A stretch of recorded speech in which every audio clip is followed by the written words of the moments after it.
Praise Jesus. Good morning, everybody. Thank you, Jesus. Good morning, Shirley. Good morning, Cruz. Good morning, Elizabeth. Good Good morning, morning. Elizabeth. Good morning, faithful God bless. pastor. Thank you, Abba Father. Thank you, Jesus. Thank you, Thank Holy you, Spirit. Jesus. Thank you, Holy Spirit. Thank you for this new day. Thank you for this new week. Thank you for waking us up this morning. Thank you, Lord. Thank you, Lord, for never forsaking us and abandoning us. Thank you, Lord, for loving us unconditionally. Thank you, Lord, that you said you will be with us always. Thank you, Jesus. Let's all worship the Lord in tongues. Praise God. Thank you, Thank Jesus. you, Jesus. Thank you, Jesus. Hallelujah. Hallelujah, hallelujah,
Mini hoti virishikara talashimai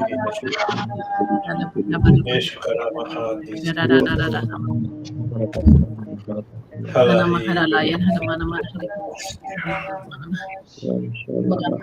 Ranga hoshikara Vihara hani hiti Shikara dohastiti arada talasi Anamana hoti virishikara Om bahati karatala shikara Anamana hoshikara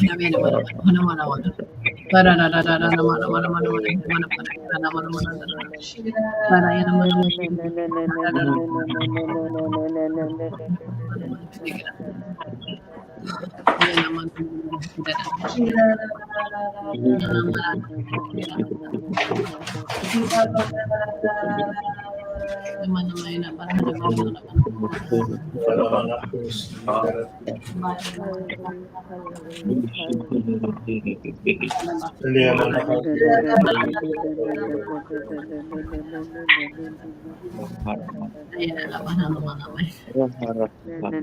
Liyamana hoti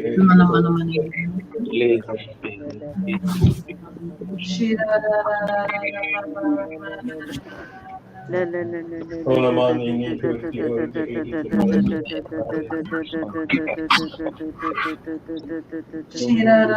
O hiti manasti arada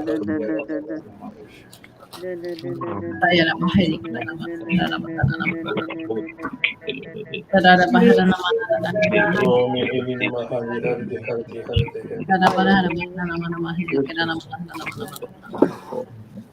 Nima hini melu hoti manati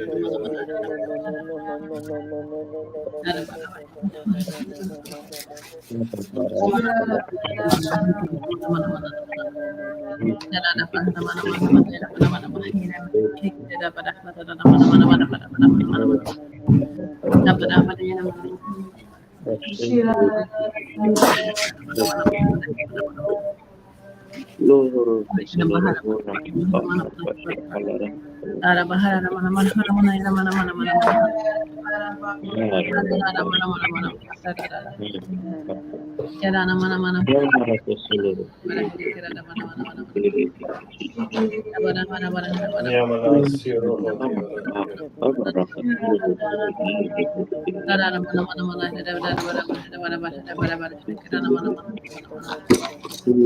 Varimana satati varahoshi karatalamasya. Ravi ganasi karatalamasya karatalamasya. Manashi tiheriti radashi. Nini niyamanasya karatalamasya rohoti varasya. Hola Bahai, Hola Bahai, Pari Manatri Koroshiti Tiara Latesti Tiara Nahashira Koro Miri Ratakarana Nishiti Tiara Tiara Tarasyoro Miharada Miri Hishoti Nashi Yesha Yesha Yesha Yesha Nishia Hari Mahati Sikaratosti Tiara Namana Stikyaro Sri Manahasti Dihituho Rihatalashira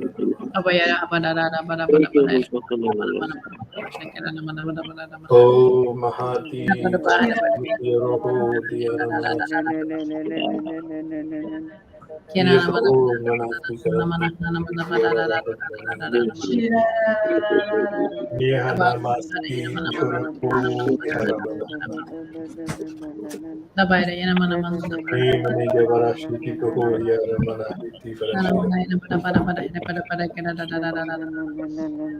Alvahadi Haradi Haradi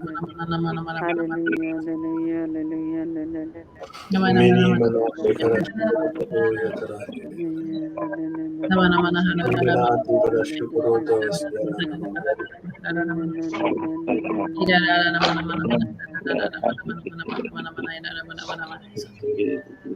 Mani Devashiti Yoroho Vikarahas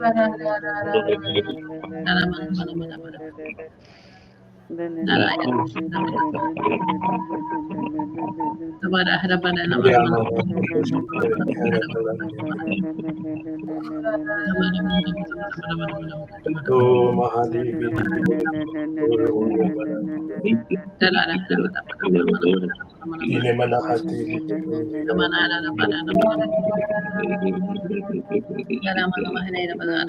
O Manavani Shakarata Namashi Katatahana Tamanashi Ori Manahate Rate Haratamanashi Katahoya Hey Maha Hol Bahati Nimanastu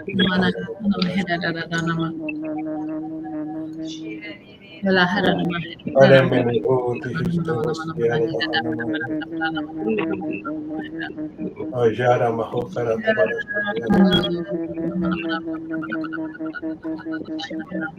Ani Manahustu Yaratamanasi Karatalashi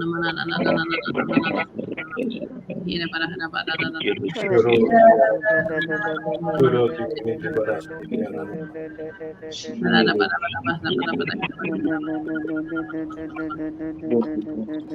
O Mahari Sikorohu Tiverishitato Sierra Parayana Namanashi Karatalashi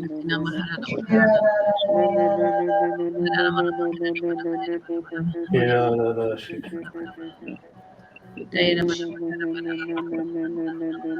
O Shikarata Oni Manasti Yaramana Hotavasiarana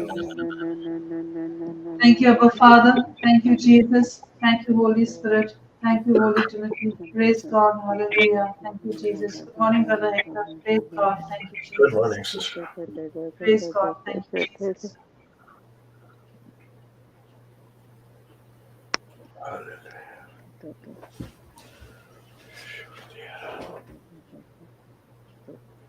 Is anyone doing the opening prayer? Yeah, Shirley is doing it. Father God, we thank you, we praise you, we worship you, Lord. Thank you for giving us your Son, Jesus. Thank you for your Holy Spirit in us. Thank you, Father, for bringing us here today from different places, different people. Thank you for giving us the Holy Spirit to be resident in us. And Lord, we thank you and praise you for all that you have done in our lives, all that you are doing. And Lord, thank you for giving us your word. We are not lost. We are not little children lost in this world, but we are guided by you constantly, by your Holy Spirit. We give you the praise and the thanks. Give us the grace to understand your word even further. Thank you. In Jesus' name, we praise you. We give you thanks. We give you praise. We give you the glory. Hallelujah. Hallelujah. Thank you, Jesus. Thank you, Father. Thank you, Holy Spirit. Amen. Amen and Amen. amen. Thank you, Lord. Amen, amen, and amen. Praise God. Thank you, Amen. Jesus. Oh, thank you, Holy Spirit. Thank you, Jesus. Praise God. So we're gonna recap the last teaching on the sower and the seed, and we're gonna go back to review the revelation on the scripture of Luke chapter 4, verse 18 and 19. Praise Jesus. Thank you, Jesus. Thank you, Holy Spirit. Praise God, Brother Hector. Would you like to read? Yeah, sure. The Spirit of the Lord is upon me, because he hath anointed me to preach the gospel to the poor. He hath sent me to heal the brokenhearted, to preach deliverance to the captives and recovering of sight to the blind, to set at liberty them Sorry. that are bruised, to preach the acceptable year of the Lord.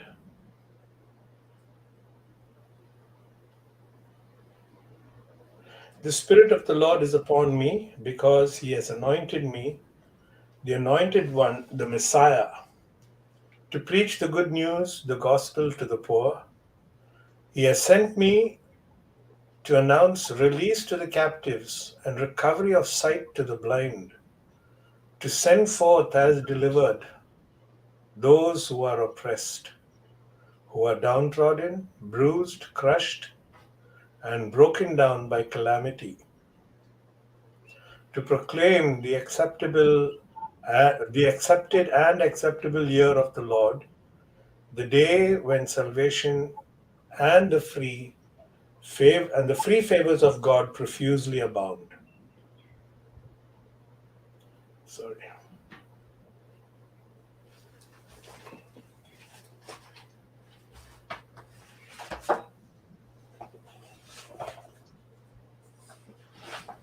Thank you, Holy Spirit. Should we read the TPT and message? Sister, I know we have read it several times, but should we just go there? Thank you, Holy Spirit. Thank you, Jesus.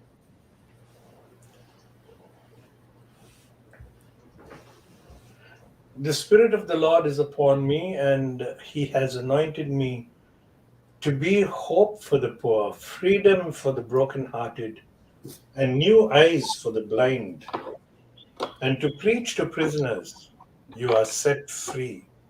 I have come to share the message of Jubilee, for the time of God's great acceptance has begun.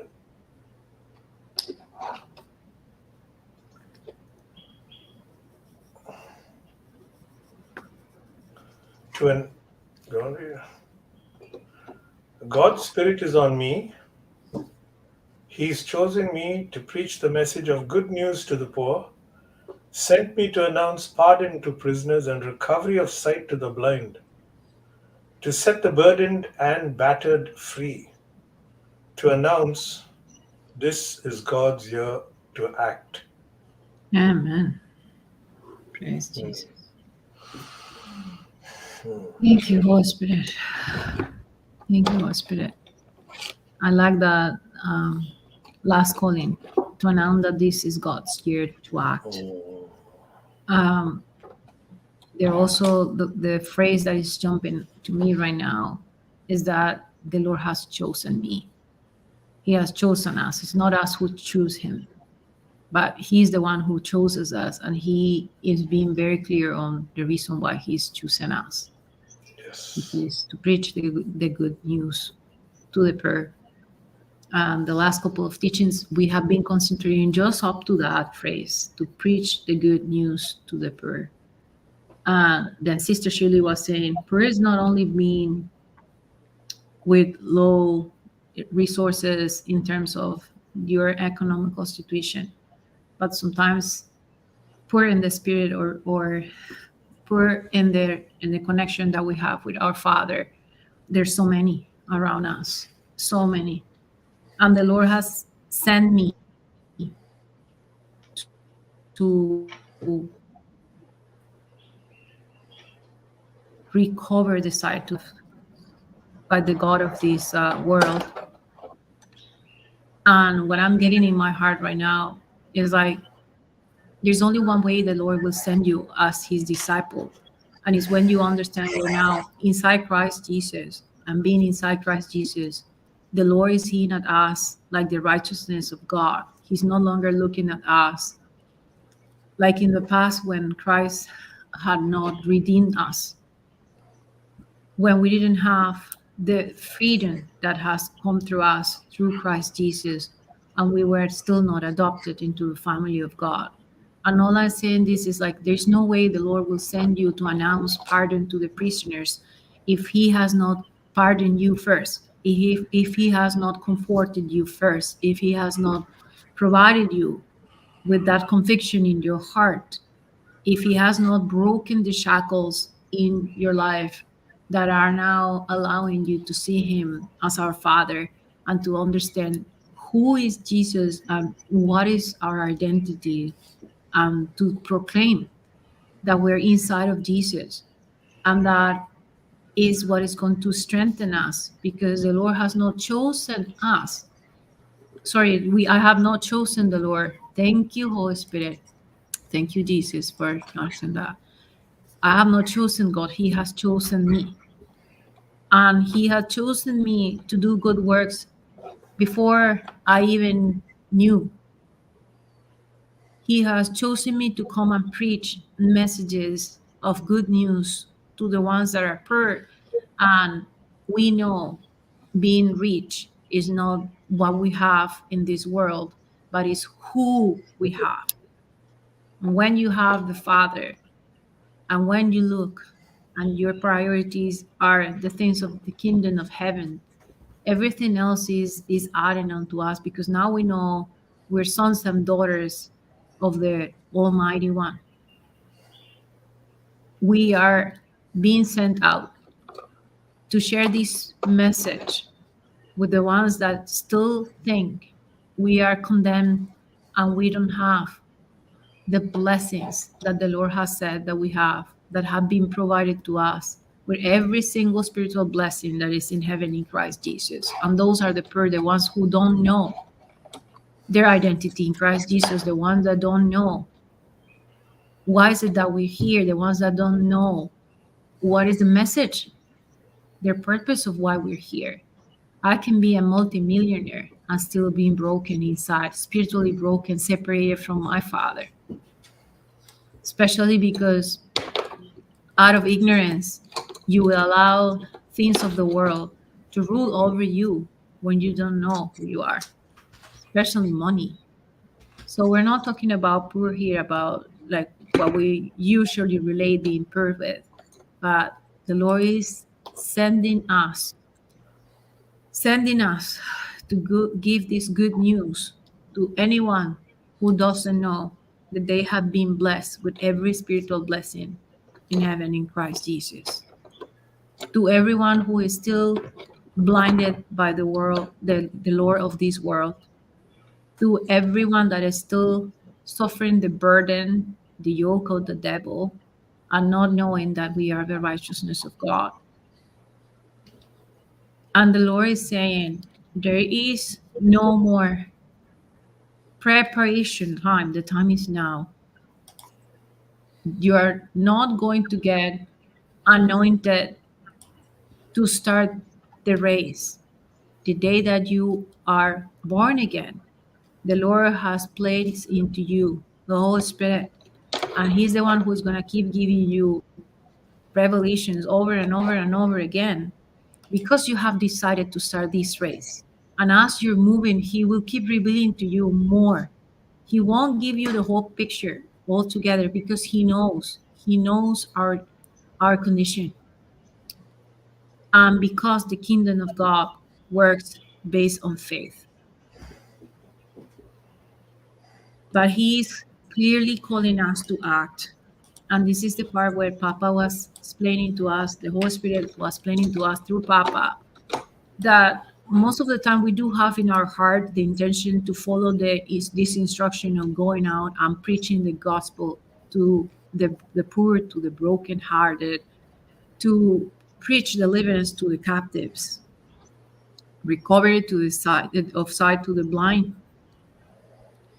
assist those who are bruised. But we sometimes feel as if our mouth is being covered, as if our legs are not responding to what is our heart trying to take us, where the place that our heart is trying to take us.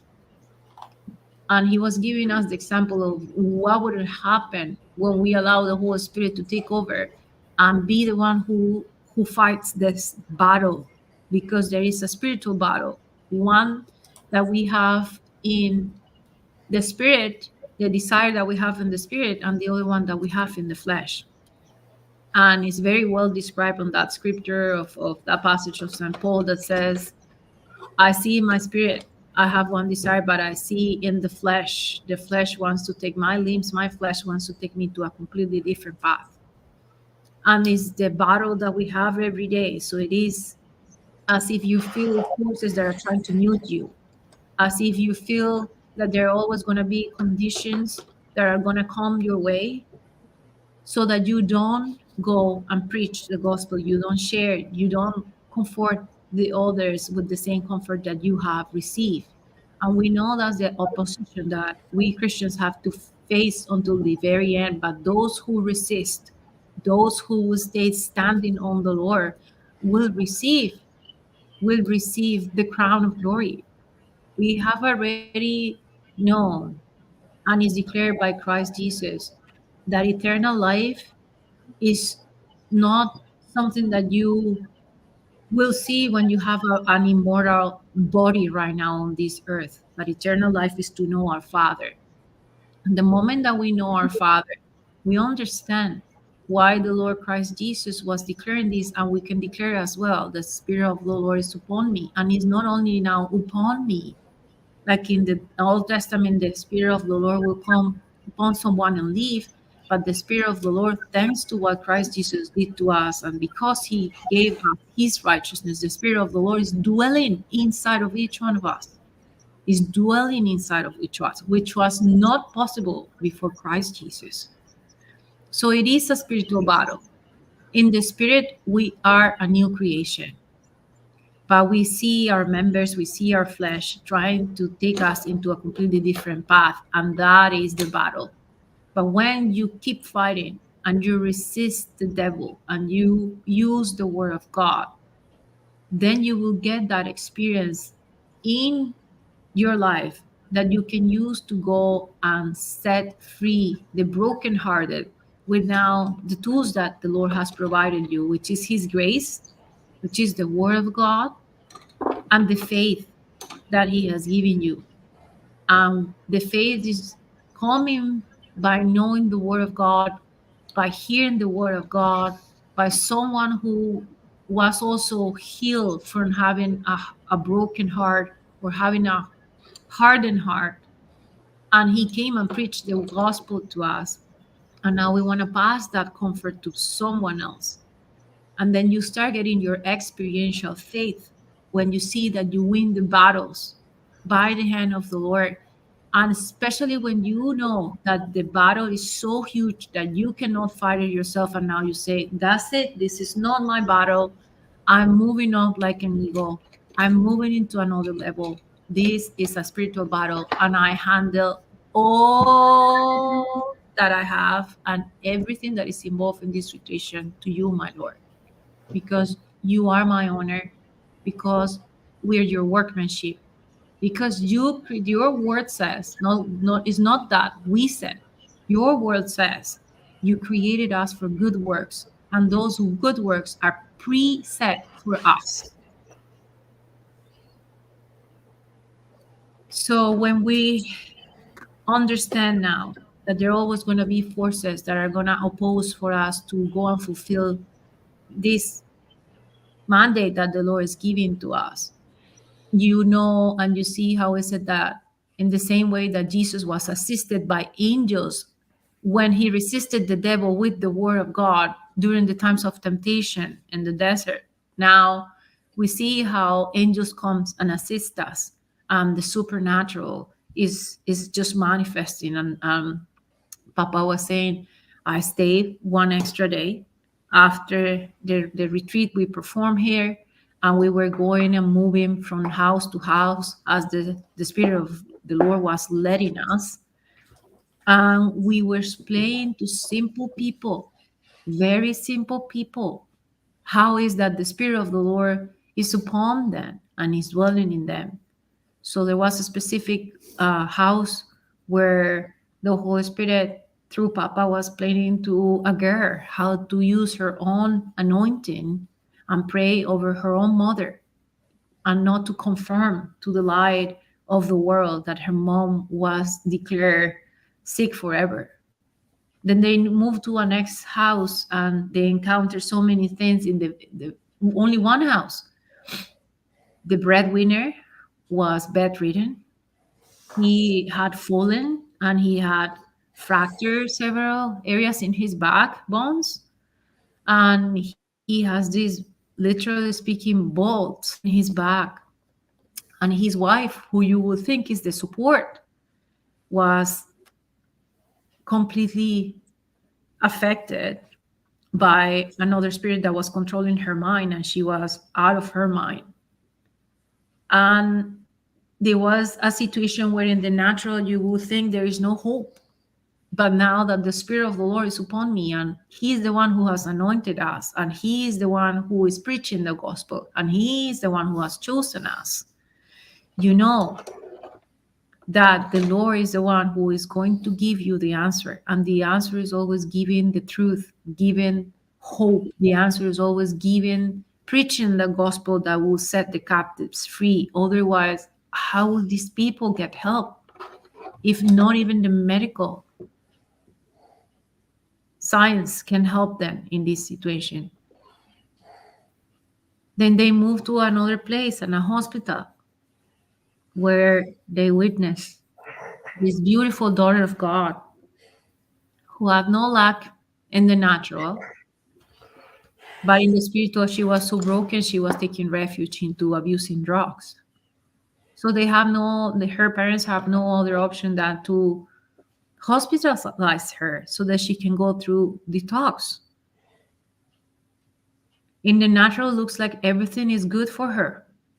In the natural, looks like, oh, if Jesus is sending me to preach the gospel to the poor, then she doesn't qualify.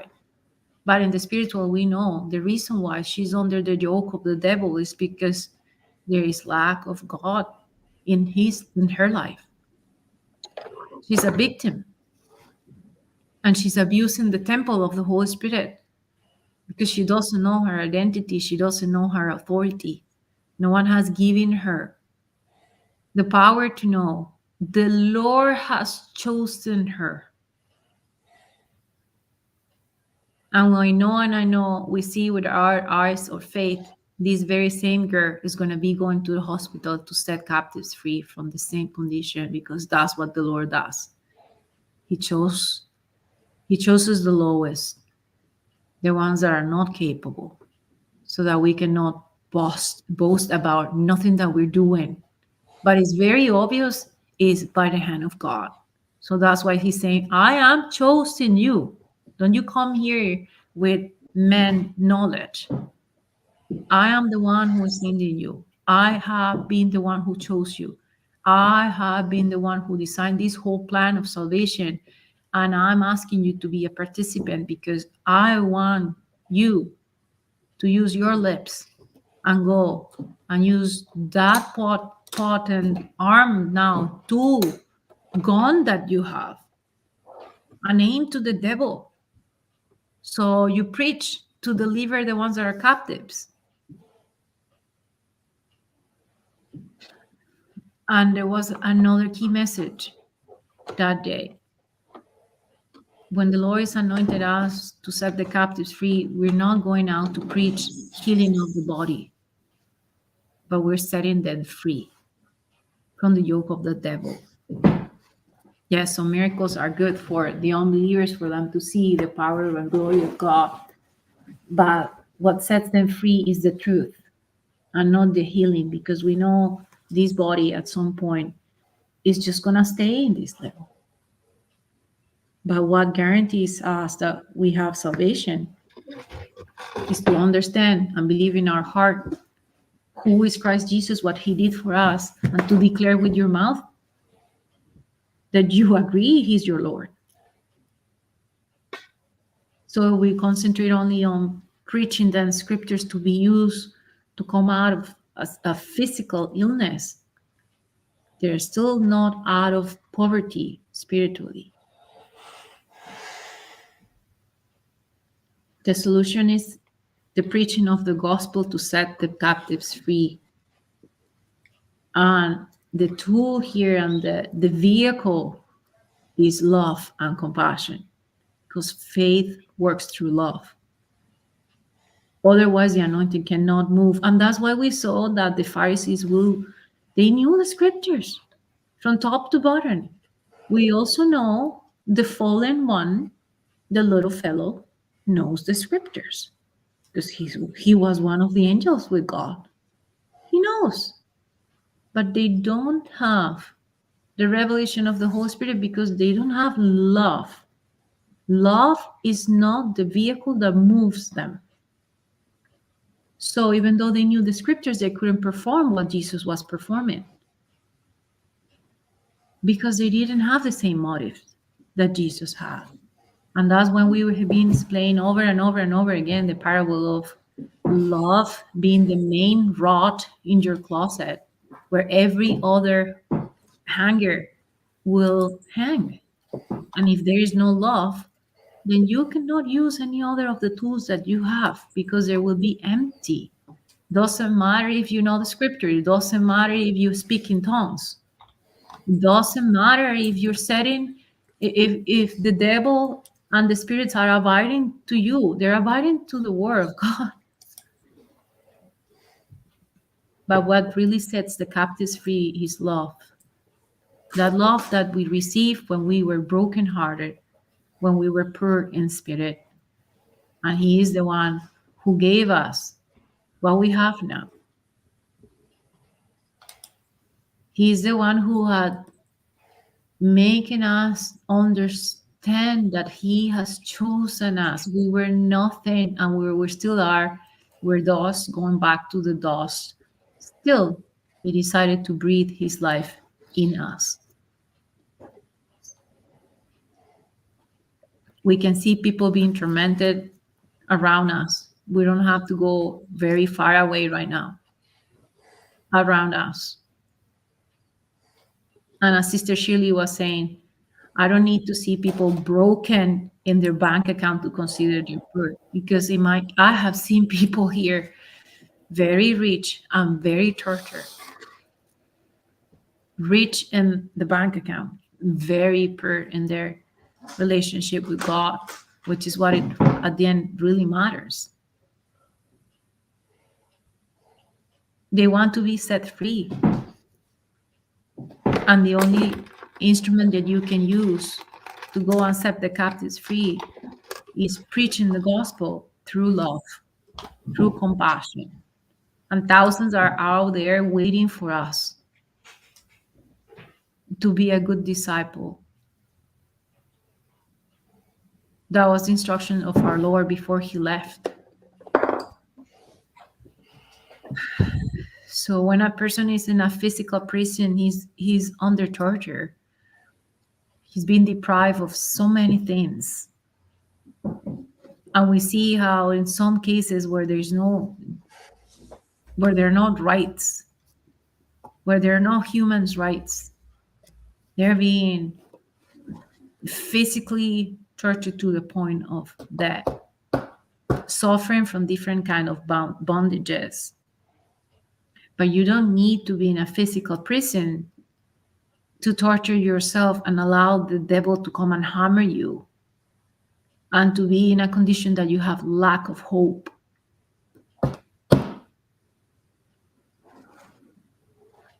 We have to know our role with Christ Jesus, and why is it that he has said that the things that he did, we will do and even more, because he has sent us the Comforter. Without the Comforter, we're nothing. It's his power. It's declaring we are inside of him. It's declaring that we want to be just like him, living out being a Christian. And if we live out being a Christian, then naturally speaking, you want to go and set the captives free. You don't need to be in a physical prison to be tortured. And as a matter of fact, you don't need to be also only ignorant. Because we're here in the panel, it doesn't mean we don't go through spiritual battles. It just means we have practiced a little bit more. It just means we have sisters and brothers that we can give a call, that everyone now has that very same resource, because the warriors and the helplines are amazing. Those that we have right now are amazing. The opposition will keep coming until our very last breath. We have to understand that the Lord is calling us to go and set the captives free, because otherwise, if you're not concentrating on setting other people free, then you're going to be only concentrating in your own suffering. And that's what the devil wants, when he wants you not to concentrate on your neighbor and the ones that the Lord said, love your God and love the ones around you just as you love God. If you don't feel that, it's because you're only looking at yourself, your own suffering, your own battle. The only way you can move out of there is saying, Lord, I know nothing. I don't know what to do and I don't know what to say, but my eyes are fixed on you.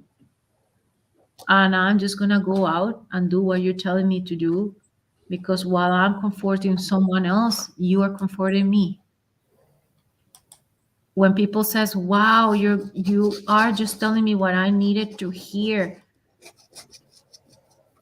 you cannot be paid by any amount of money. That the Father is the one who said that he has chosen us, he has equipped us for you to be the mother and the father of someone out there that is being tortured, and give them love. There's no amount of money that can pay for that. We know preaching the gospel influences the mind. When we said the gospel is a double-edged sword, we had seen it with our own eyes. I have experienced it myself.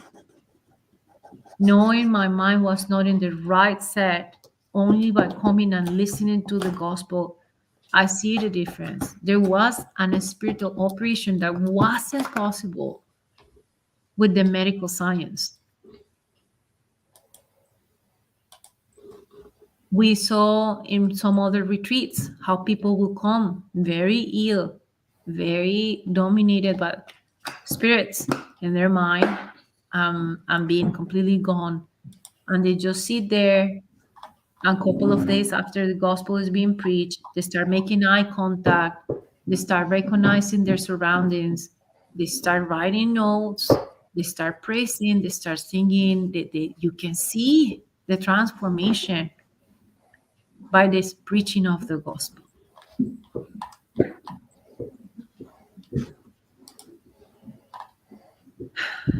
This is what the Lord is calling us to do. You have been given this new nature of Christ, and with this new nature, you are called to go and preach the truth. And the truth is going to set others free. We had seen how the gospel delivers people. We just saw very, very, very obvious cases during the last trip that Papa had to Africa, in Africa. Very, very obvious cases of how people was being delivered.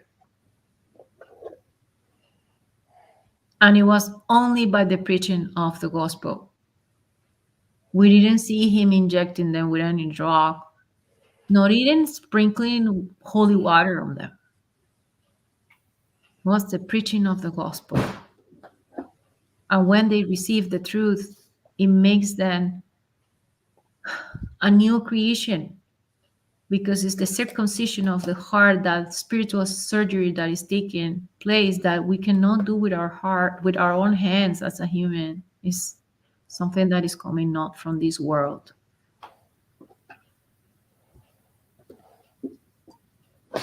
And what I'm listening right now is that there's no way the Lord will send you to comfort others if he doesn't make sure he's also comforting you. And the way he will receive comfort is when you are comforting others. If you're going to sit there to wait until your conditions are perfect to go and preach the gospel to others, then you're not going to be comforted, because you're going to be just focusing on self. And when self is queen, you are crucifying Christ Jesus.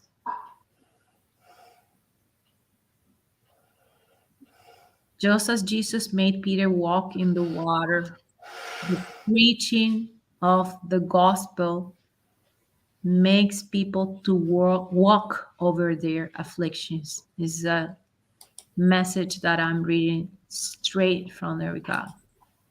It's what the Holy Spirit was telling us that day, and it's still today. Just as Jesus made Peter walk on the water, the preaching, the teachings of the gospel makes people walk over their affliction and problems by receiving the truth by faith. The system is all about that I have to preach Christ Jesus. And I'm depending in Christ, because Christ is in me. I have been crucified. It's him that is doing everything. Yes, we agree for him to use us as a vehicle, but it's because it's the less we can do after all that he had done with us. It's exactly what the scripture says, that we love him because he loved us first. It's exactly what we see in the passage of the king, that he decided to forgive a huge debt to one of his servants. And then the servant had the choice in his hand, whether to imitate him or to go and inflict pain on the ones who owed him. And that's what we will tell you. If you're a disciple, if you're coming from God, it's because you love others. Love is the instrument that the Lord will use in your life. We're injected with this gospel of love and forgiveness, mercy, the gospel of freedom. And we had seen again, probably now by ourselves, when we're preaching to people.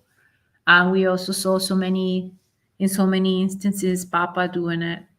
When you hug someone, it doesn't matter how many spirits are inside of them. When you hug them with love and with the conviction that the Holy Spirit is dwelling inside of you, that's what they receive. And maybe they don't notice what is going on that very moment, but we know, because the Holy Spirit has revealed to us the power of this love.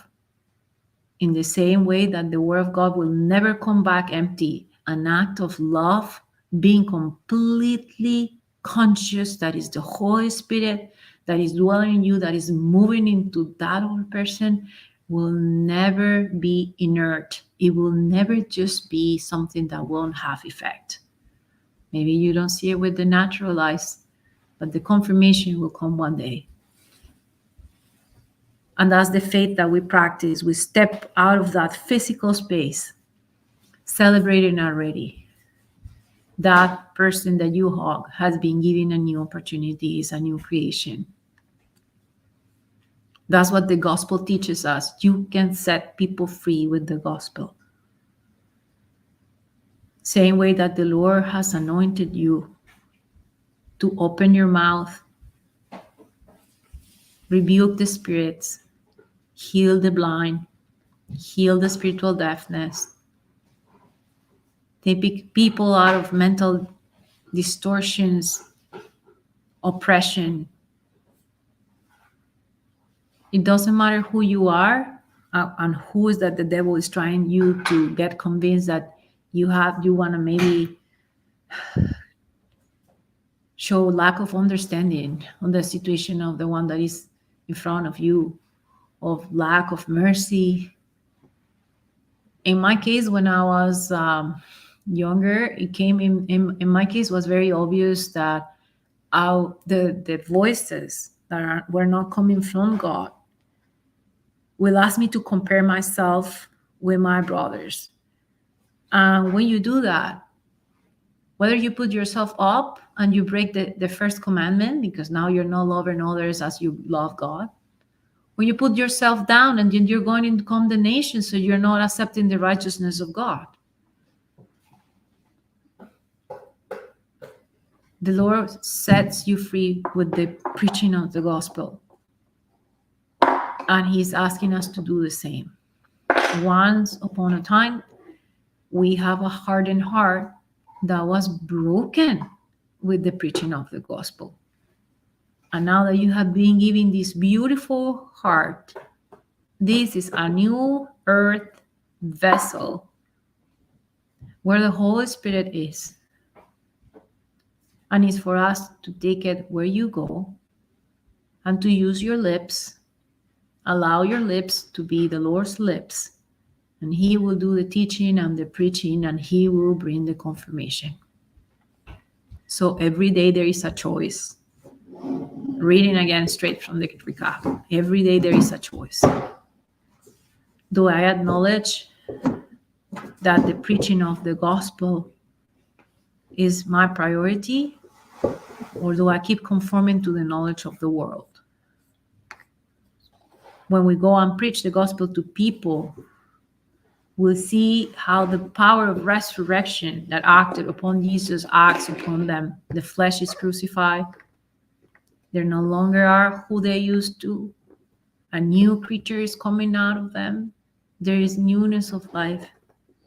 And now they have a very unique thirst for the Word of God that they didn't have before.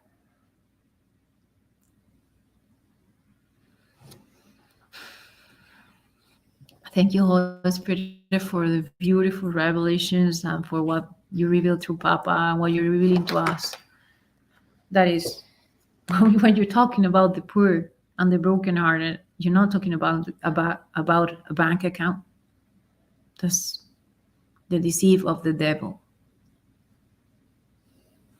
And when you are anointed to heal through the gospel, Jesus will do it through you.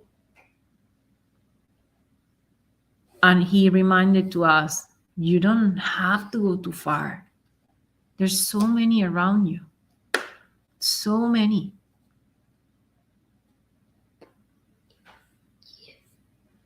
Praise Jesus. I will open this to discussion. So sorry, I was just inspired. Thank you, Holy Spirit. Thank you, Jesus. Thank you, Jesus, for healing our heart when they were broken, so that we can pass that comfort now. Thank you, Holy Spirit.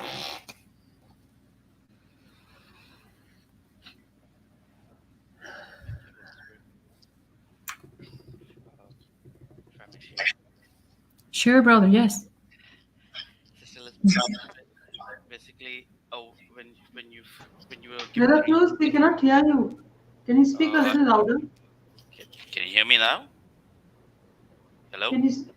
Yeah. can you Can hear me? Yeah. Can you It hear sounds me? a little bit far, but we can hear. Yeah. No, but I don't know whether the YouTube participants will be able to hear you. Can you speak a little louder, please? Okay, 1 second. Let me just change this earpiece in that case. Good morning, Sister Sanjana. Praise God. Thank you, Give, Jesus. give me a second. I'll just change the Good earpiece. morning, sisters, Yes. brothers.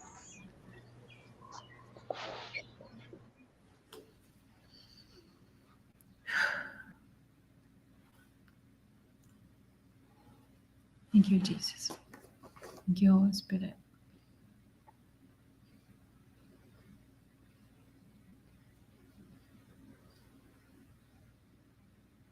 Thank you, Jesus.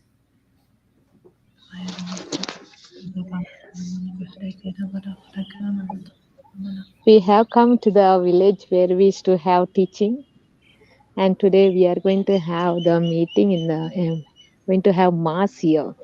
Since from 2 3 days raining, we are thinking of where to have mass because we don't have proper place. So this morning we came at 6 o'clock, and we are deciding.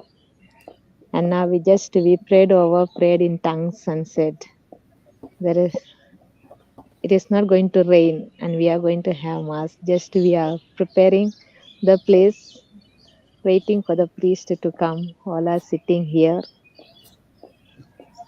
Praise God.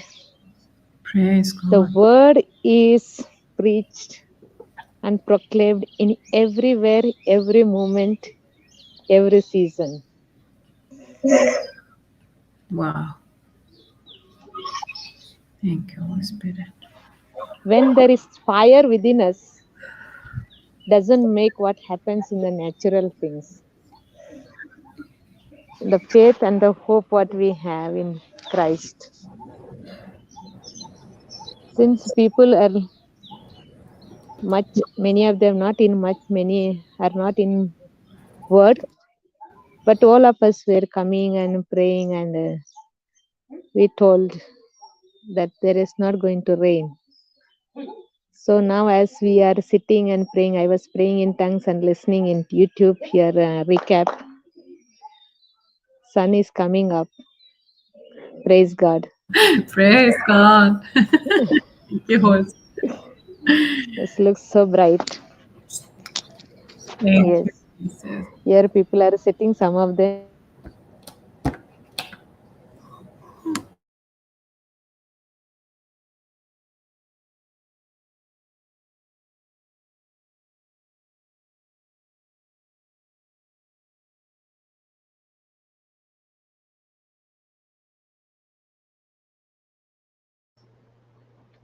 Praise God. Thank you, Jesus. Can you all see? Yes, yes. Praise Jesus. Thank you, Holy Spirit.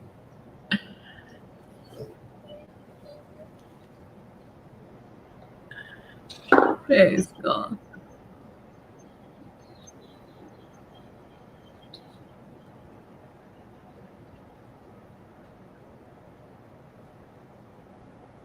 Praise God. Thank you, Jesus.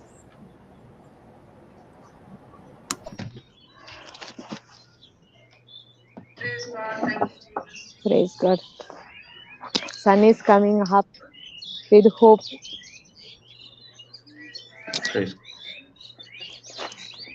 Sun is coming up.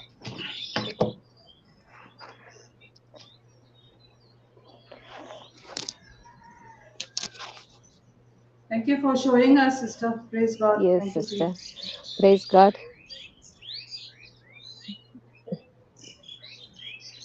I was just thinking how Cannot God is hear. so care. Can you hear me? Cannot hear, sister. Yeah, we can hear. We can hear, brother. I was just thinking how God is gracious and caring and understand each one's need. And He is not a busy God. Sometimes all over the world we are there, each one is asking and sharing telling our problem and asking him to be present. He is everywhere present and he is available. As we switch on the light, how electricity comes. For in this village, we don't have for 2-3 days electricity, but still people are with enthusiasm. They're coming for the mass and listen to the word of God. Praise God. Thank you, Jesus.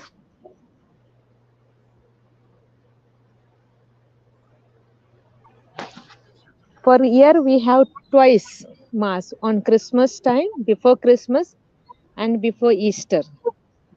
So in each villages, priest can come for year only twice. This villages. After that, they are not able to visit because they have their other assignments. Because more than 32 villages are there, and so many people, they have to go and listen to the confessions, all these things. But praise God that even morning is very cold, chill, and people are coming to listen. So the spirit is within us. When it is burns, it doesn't disturb us or it doesn't make us lazy or anything. We sisters got ready in the morning and we rushed and came to the village, and people were sitting and thinking what to do like that. I told them, don't worry, have faith, we'll pray and we'll get ready for mass. So all are ready now. We are waiting for the father priest to come. Thank you, Jesus, for his mercy and love. It's little way or big, always Jesus is available. His spirit is working within us, around us, and everywhere. Thank you, Jesus. Thank you, Jesus. Praise God. When you were sharing earlier, you Yes, brother. you mentioned it's when we receive or when we hear the word of God and we see a situation where we want to go and reach out, and when we do reach out, we feel that how you say that trouble in the heart to say, should I not, should I not. You keep debating that sometimes, and then you decide and you go like with conviction that I will, and you do reach out. And like you mentioned, it is the case that you receive comfort when you're sharing and you feel strengthened when you're sharing, because sometimes the words that come out are not your own, and by the time you're midway, you actually start thinking, how did these words even come to my mind? Yes. This is an experience. This truly is an experience what you've shared this morning. However, there are also times that you share and where you expect to get, how would you say, a sort of affirmation or a sort of, yes, thank you for sharing, becomes the other way around. You're actually troubled not from within, but from the person that you're actually trying to reach out to, who revolts and who kind of goes into a negative mode. Invariably, that's also an experience that unless these are experiences which then kind of put you down, not to want to go and share, not to listen to your heart or not to listen to that voice telling you go and preach. These are also experiences. The strength is only knowing that unless I try, I'm not going to reach where I'm supposed to go.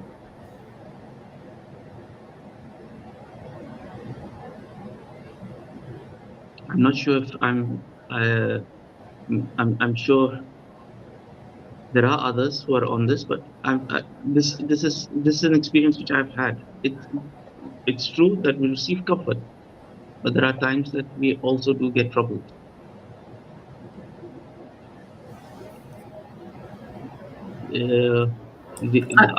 I guess the only thing is trying not to stay troubled and going on to finish the race.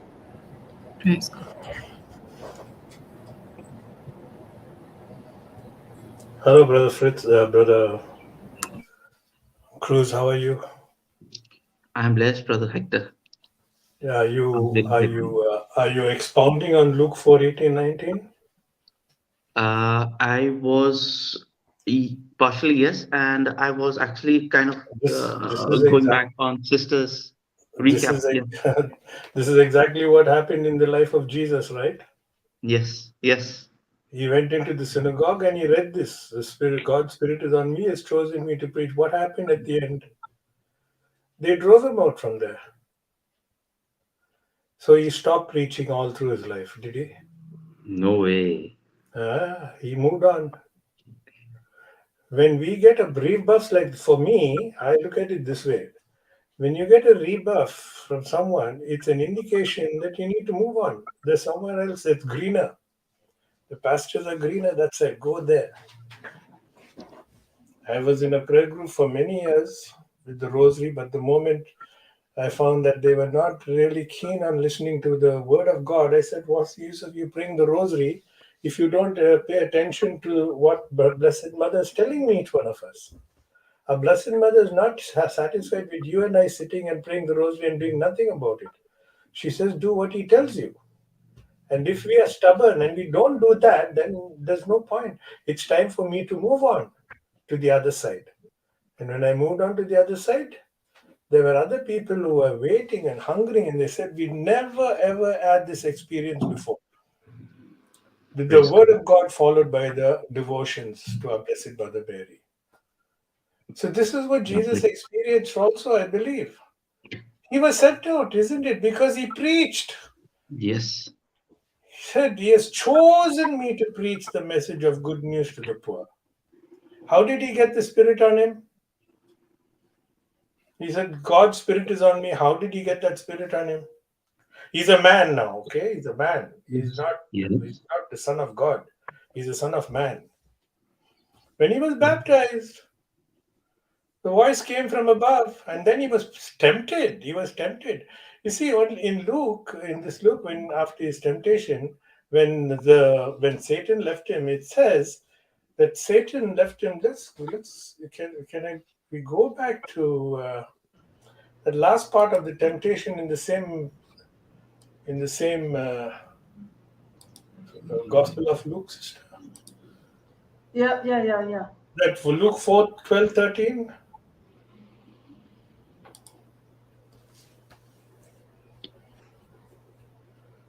See what he says here in Luke 12. And Jesus answering said to him, it is said, thou shalt not tempt the Lord your God in vain. Not tempt the Lord your God. And see what 13 says. And when Yeah, just a minute, pulling down. yeah, that's okay. And when the devil had ended all the temptation, he departed from him for a season. What does it mean for a season? In other words, this was not Satan's season. Satan says another season will come for him where he will tempt him again. Read the Amplified. Okay. And when the devil had ended everything, the complete cycle of temptation, he temporarily left him, didn't leave him forever. That is, he stood off from him until another more opportune and favorable time. And the NRSV puts it very clearly. He departed from him for another, what it says there? Good. NRSV says it's so simple. He departed from him, 12 and 13, for an opportune time, you see? So Satan said, no, this is not my opportunity, but my opportunity will come. So then Satan did not leave him, right? So when you and I are going out to preach, we will have these conflicts. It has to come. As a matter of fact, if it doesn't come, we need to check ourselves: are we on the right course or not? Because if you're not doing the right thing, Satan is very happy. He doesn't have to worry about us, right? But the Yes. moment we start doing the word of doing the will of God by going out and preaching, and we get opposition, that's a very clear sign Satan is not happy. Because he is sending opposition. It's not the people, right? This is how I'm looking at it, and this is what I wanted to share. And we can see that in Luke 14, in Luke 4, 18, 19, what did Jesus go through? The other day I was also sharing with this. He came right to the edge of the precipice. If the Spirit of the Lord was not on Jesus to such an extent, they would have pushed him down the hill and that would have been the end of Jesus' life. But they were paralyzed and he walked through them. The Spirit of God paralyzed them and he walked through the crowd and went his way. So we are either paralyzed by the evil spirit or we are in ecstasy with the Holy Spirit. So when you are talking about what happens when you're preaching the word of God and it's not accepted, it's a good sign.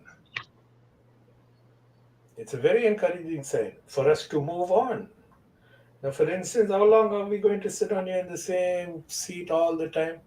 It's time to move. It's time to put into practice all that we learned. That was one thing I thought of sharing with you all. And then the other day Love. also, it was, yeah, go ahead, brother. No, it's a lovely sharing because every time there's a sentence spoken, you have a way of expounding and elaborating so much that it brings a whole lot more new meaning to it. Thank you for that, brother.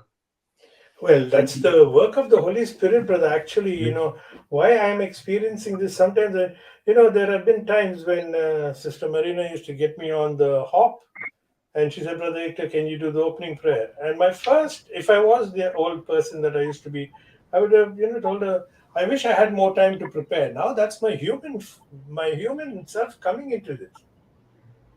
When I empty myself and allow the Holy Spirit to come in, He feeds words into our lives, into our mouths. We are astonished.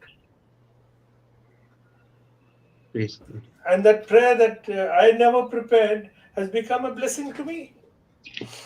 So similarly, in every walk of life, I believe, brother, the greatest weapon Satan uses against us is fear. True. It's fear. He puts fear. So don't do it. You're not prepared. Don't do it. Ask them for more time so then you can preach. They asked you all of a sudden to share the word of God in tomorrow's meeting with them. Tell them what about doing it the following week so that you can go and use your own intelligence and go to this reference, go to that reference. You keep searching up and down, high and low. But the Holy Spirit says, I don't work like that. I only want a willing heart. I will do it for you. Don't worry. I've given you authority. Just go and do it.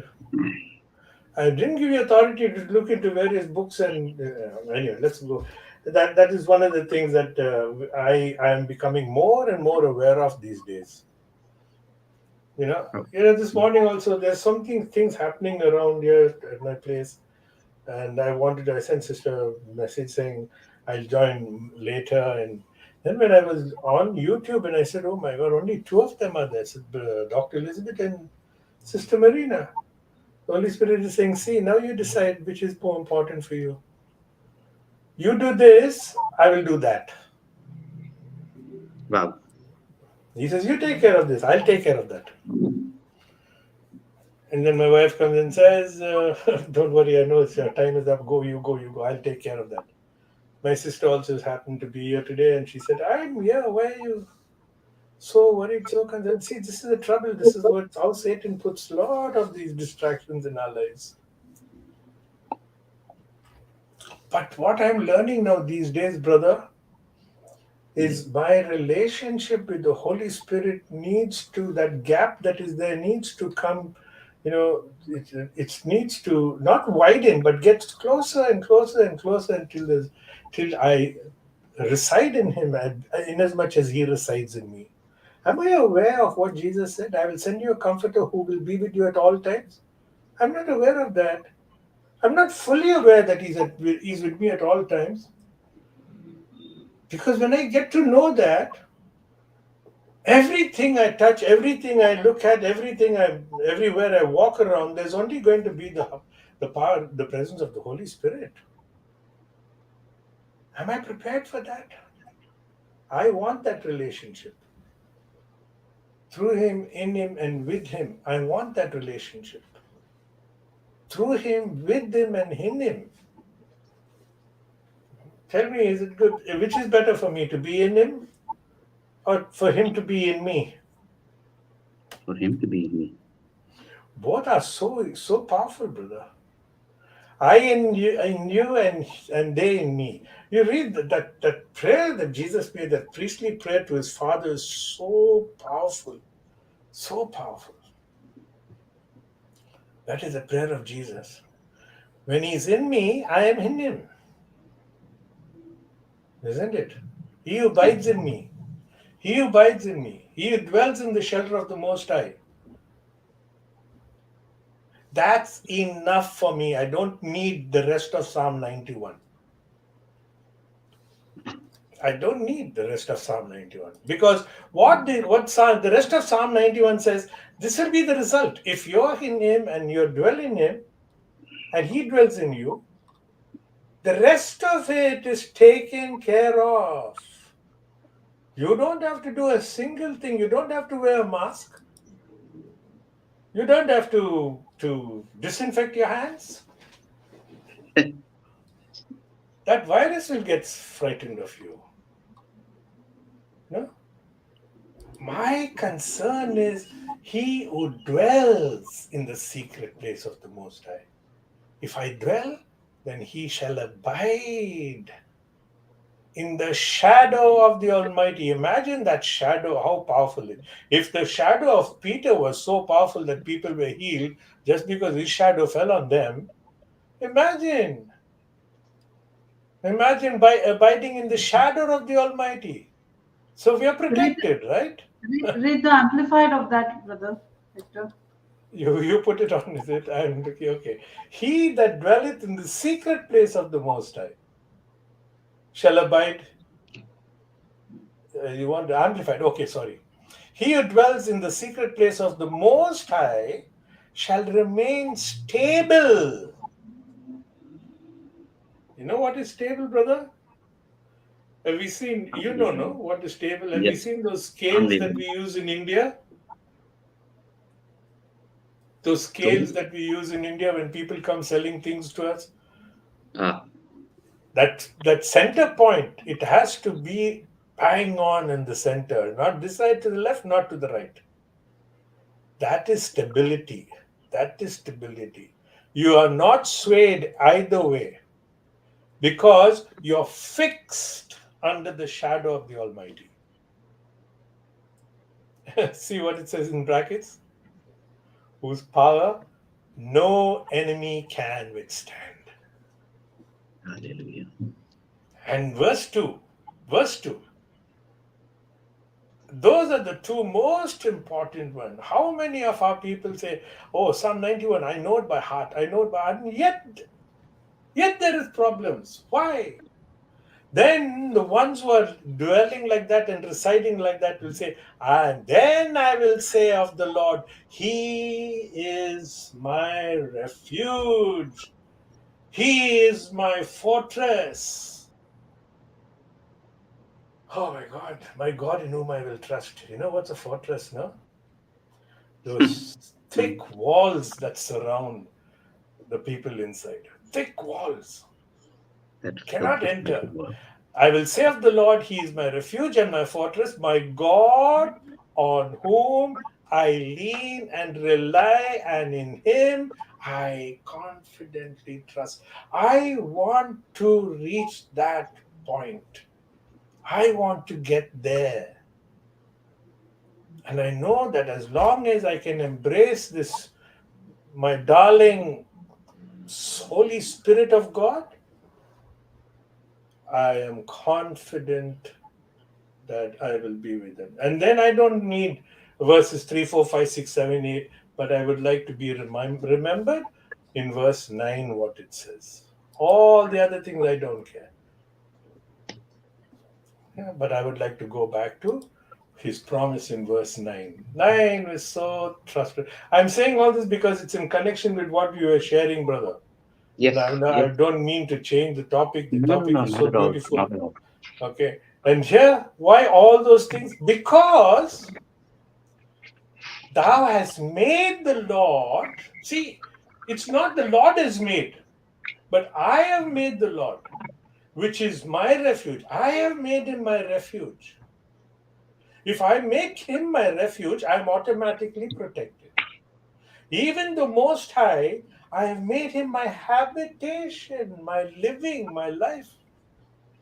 Because you have made the Lord your refuge and the Most High your dwelling place, all these things will definitely not have to worry about. Don't talk about it. You don't talk about it. Why should I boast and say, wow, my sister's here and she's from Sydney, and she's got two other little grandsons who are very attached to her back home in Sydney. Praise Very attached. One is 4 years and the other 6 years or something. And 2 days ago, she heard from her daughter that the second boy has a problem and he was admitted in hospital. And my sister was so distraught. She was so troubled because those boys love her, love their nanny, and she loves them as much. And these things, I said, listen, this is an opportunity for you and me to come together in confidence that God is stretching his hand out on that child. I said, we will not ask him to heal because he's healed him, but we will worship God for who he is.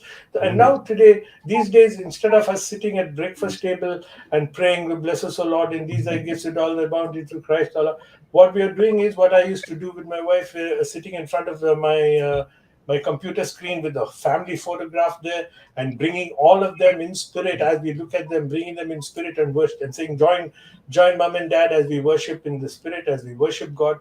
Now we sit at the table in front of our breakfast and we use those 3 minutes of worship in such a beautiful way. And my sister was there today. And she was there. I said, don't ask. We know little Eli he was in the hospital and things like that. We know all that. Let's not ask God to heal, but let's worship God for his goodness. Let's only focus on how good the God of all, creator of all that is seen. We can see that the child is in the hospital, and the unseen. We now let us see him walking out of the hospital. And let's use these 3 minutes in worship over these gifts of our breakfast that we are going to sit at. And we hardly finished that. We hardly finished breakfast. She comes up to me with a mobile and says, heck, just listen to this message. And look at these photographs. He's playing around with those blown up toys. I want that. I want that situation in my life. I want that confidence in my life. I want to say, these things don't trouble me because I'm looking beyond all this. I'm looking at, if I could only embrace this God so 25 hours a day, not 24 hours a day. 24 is too little. Make it 30 hours a day. I'll just hang on to him. I want to be there. I want to go there. And I'm experiencing it. Yesterday, we went to my cousin's place where I used to be a member of that prayer group, which I was talking about earlier. They said, Mike, how nice to have you back with us.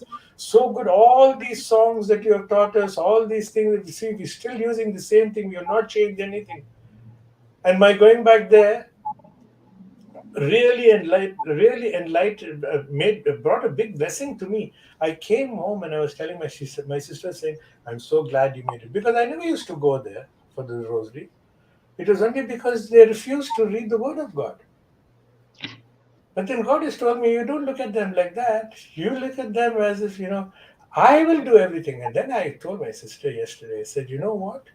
I have such a powerful sense of belief that they are turning around and they will be a wonderful praise and worship and word of God group.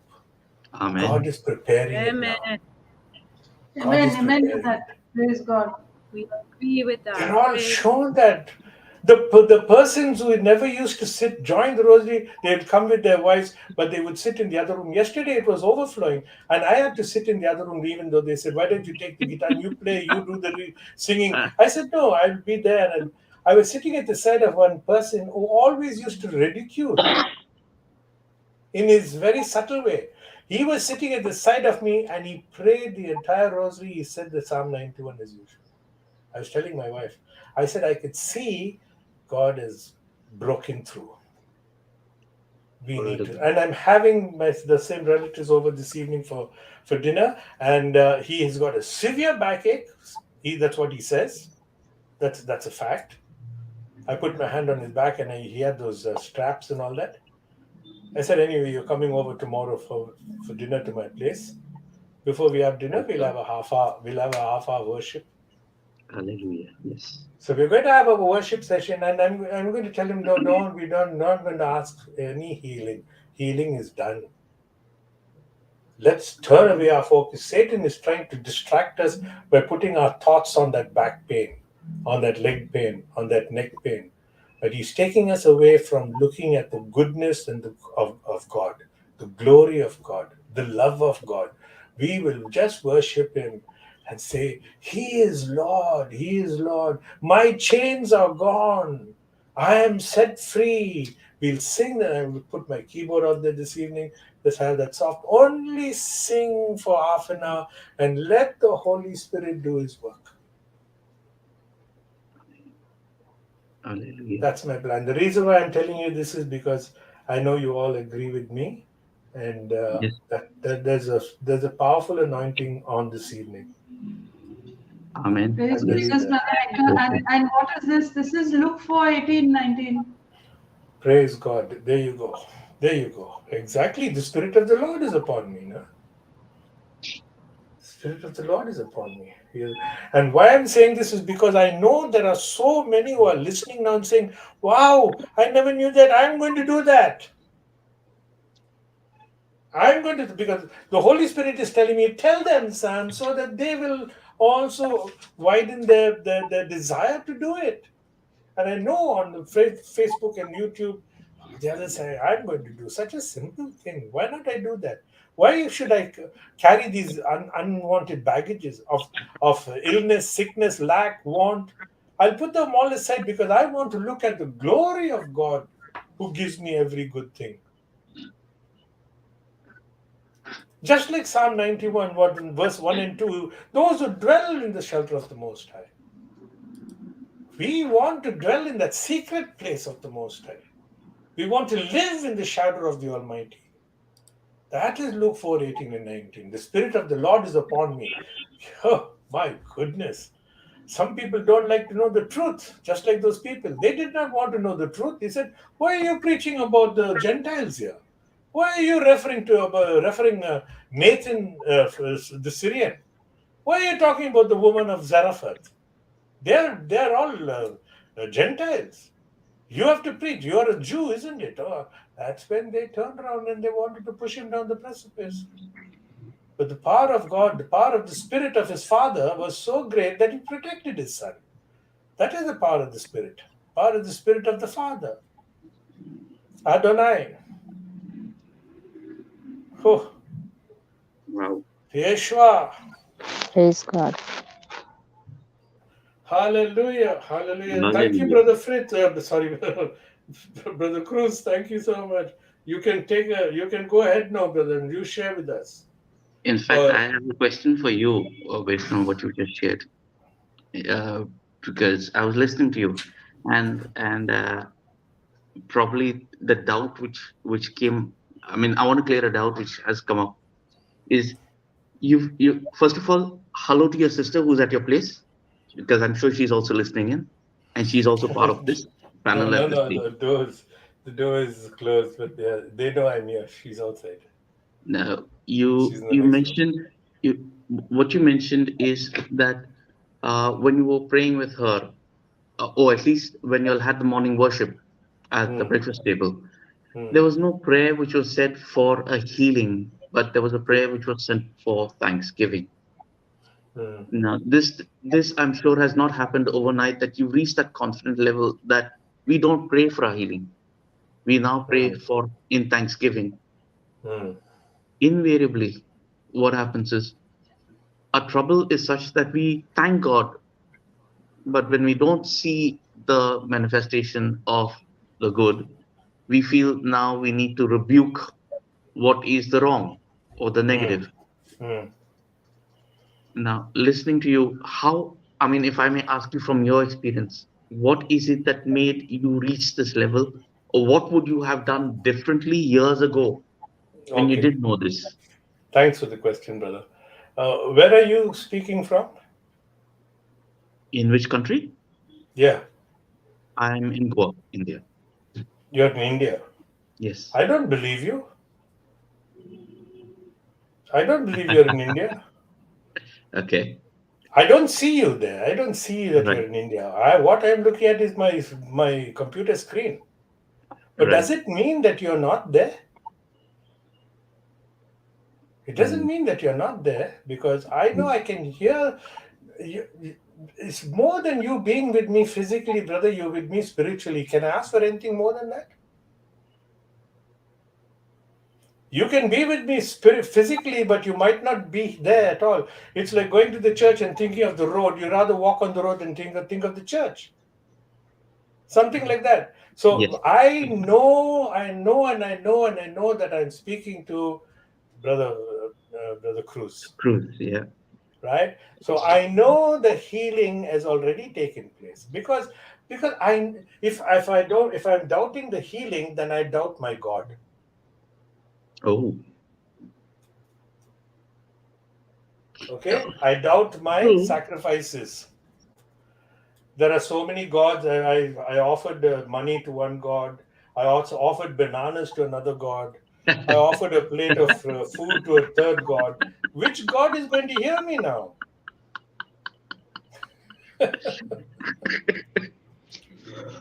When I say it is done, I know the God I'm talking about. That's what I'm saying, brother. The thing that will bring me to that point is that relationship that I so desire, hunger, thirst, and want so badly with the Spirit of God. If I know that, even just the thought of a person, someone says, brother, I wanted to tell you, if you can you just keep my sister-in-law in prayer? She's never had a child for so many years and all that. The moment you speak to me, things are happening there. I'm saying as an example, okay? Or the Yeah. moment in speaking to Brother Cruz, I know that he's so saturated in the Holy Spirit. The moment I speak to him and the moment he starts to listen to me, healing is already taking place in the life of my sister-in-law, whom I'm asking for. That's the point. That's the position Paul was in. That was what Peter got after the outpouring of the Holy Spirit. It won't come like that. It is making use of that outpouring of the Holy Spirit upon us. And when it comes, when we dwell in the Word of God, is nothing but an outpouring of the Spirit in our lives. Praise God. That the scripture that is right in front of us, what is that? That is the Spirit of the Lord.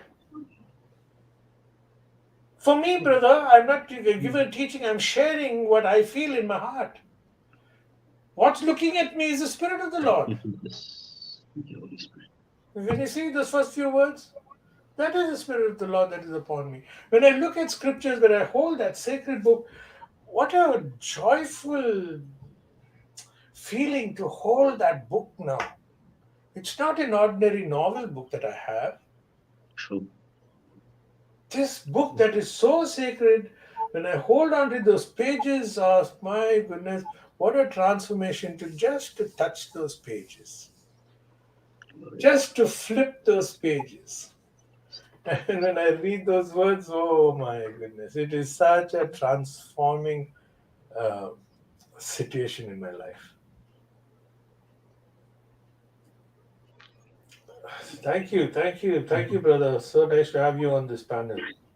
You mentioned again a little while ago while explaining that it all happened for Peter and Paul when the Spirit came upon them.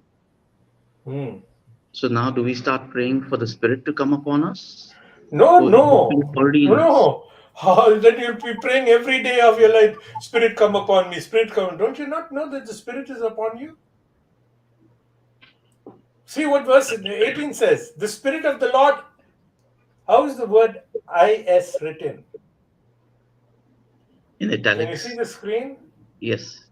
In another color, in italics. It is drawing your attention to that. It does not say the Spirit of the Lord will come upon me because he's going to anoint me. The Spirit of the Lord is upon me. It's time I got to know that this poor darling Spirit of God is sleeping in the stern. And just like how the apostles woke up Jesus and said, Jesus, don't you not care? So we also have to wake up the Spirit and say, Spirit, don't you not care? And he wakes up.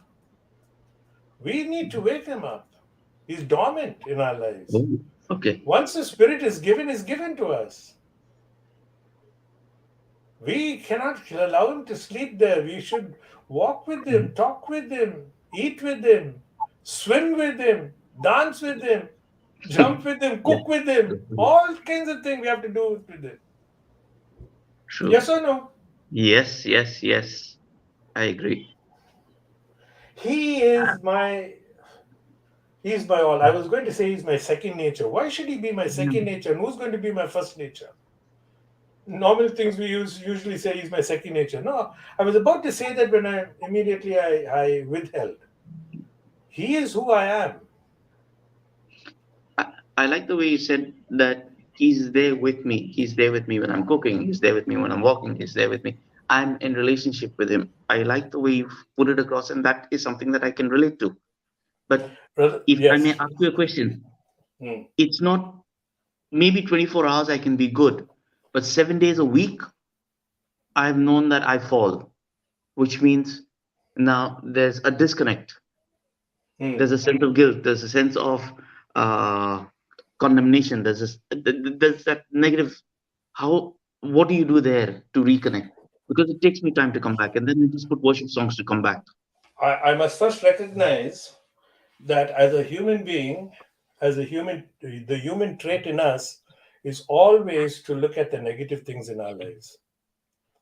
You're saying that I know I can do it one moment, 2 moments, 3 moments, but 24 hours a day, I will definitely get tempted. I will definitely, as I said earlier, when you get tempted, it's a beautiful opportunity for you to get up again.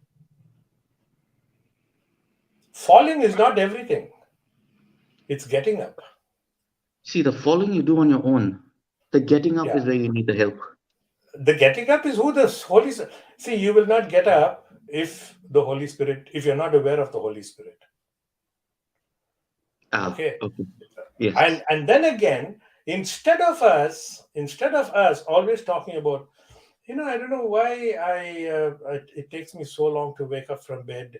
I don't know why I have this. I'd like to go and sit and watch but what about turning it around? Because this is what Satan is telling us. Okay, anything negative, check it out. These are the words that come from the enemy. He only wants to keep you there. But you turn around and tell him it is also written.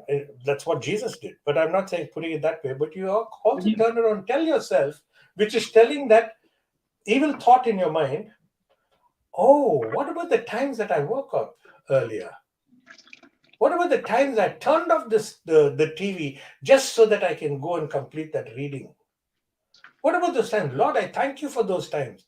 Now you're looking at the positive things in life, and you'll want to do it more often. But when we think of the negative things, we tend to become more lethargic.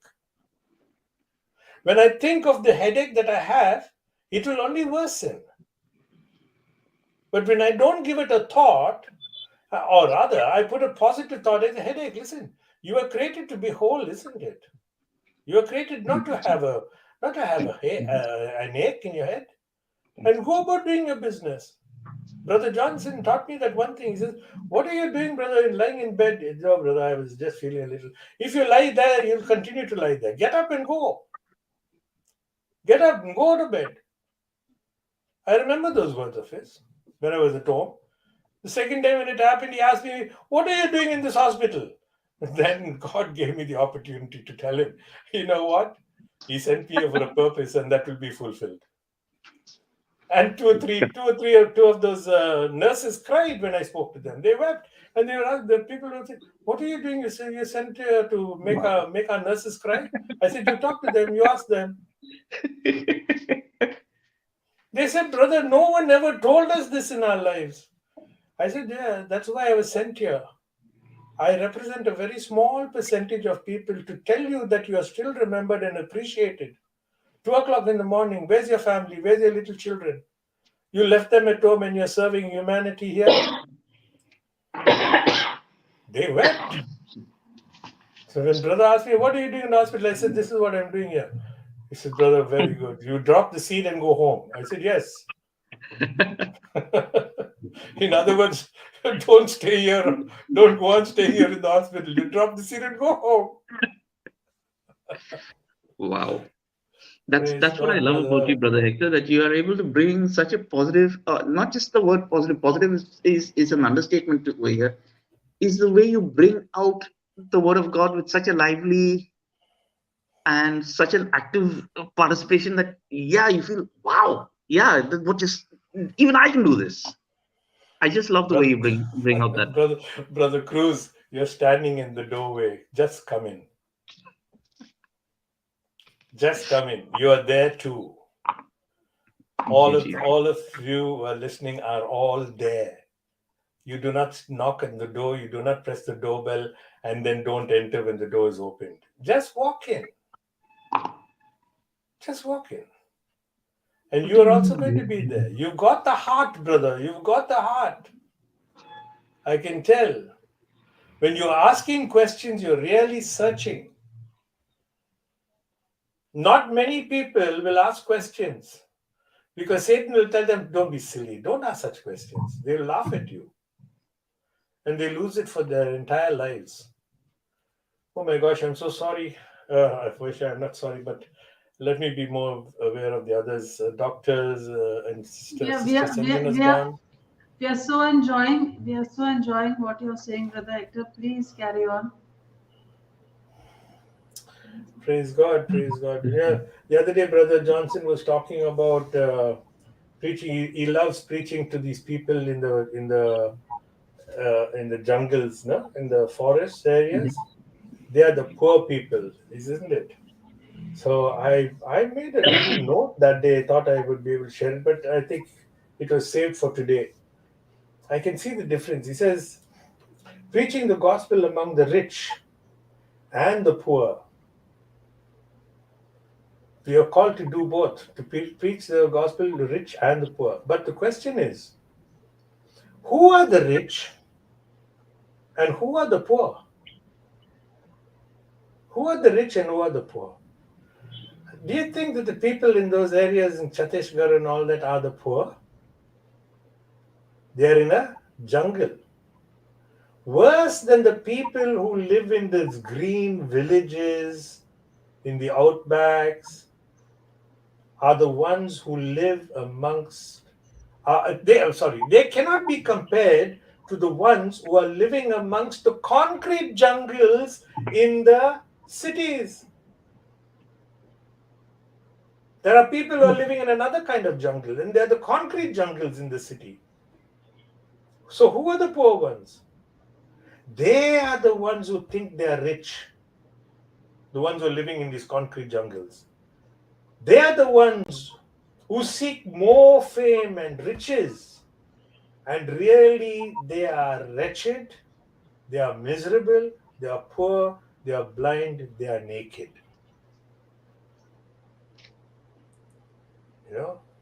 That's what I was pondering over. The ones who are in the villages are the anointed who are longing to receive Christ.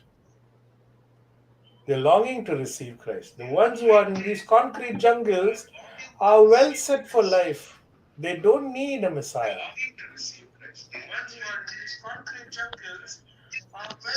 Somebody's YouTube is on. I thought there was another Hector there. No, my YouTube. Praise Jesus. Sorry. Because I had disconnected, so I came back on YouTube. And because Brother Hector raised a lovely point again, concrete jungles. That's where Christ is needed the most, Hmm. because this is where, I mean, this is from experience that when I used to talk about, oh, yesterday evening, when, like, for example, when I used to go to office and there would be a meetup in the evening at maybe 8 o'clock, and I'd be like, I cannot come because that's a time of family prayer. And that would be the joke around the office. Oh, yeah, you sit down to pray, is it? With family? Hmm. Ah, Hmm. There you go. so Hmm. so so this is the place where things are at its worst, because then just because one person passed a comment, it encouraged many others to join in to gang up on you. And the best thing you can do is sit down quietly. So Mm-hmm. Mm-hmm. so yeah, when you say it's the poor, not only in the jungles but even in the concrete jungles, it's so very true. It takes my mind back to the times when I used to be made a joke of, when I say no, I cannot come at 8 for a meeting or for a drink or whatever it was that that social event was for, and it's only after that that I can join you guys. It also brings me to the point that these are the same people. Okay, I mean, from my recollection, that some of these people today, based on what I was able to do in my own little way, today many of them sit down for rosaries or prayer in their own house, and they say, no, this is our time of prayer. This is 20 years later that I'm hearing from them. Huh? Hmm. So I'm not saying that I was a preacher then. I was nowhere close to a preacher. You'll be surprised, brother. That is why scripture says there is much rejoicing over one repentant sinner than over 99 righteous ones.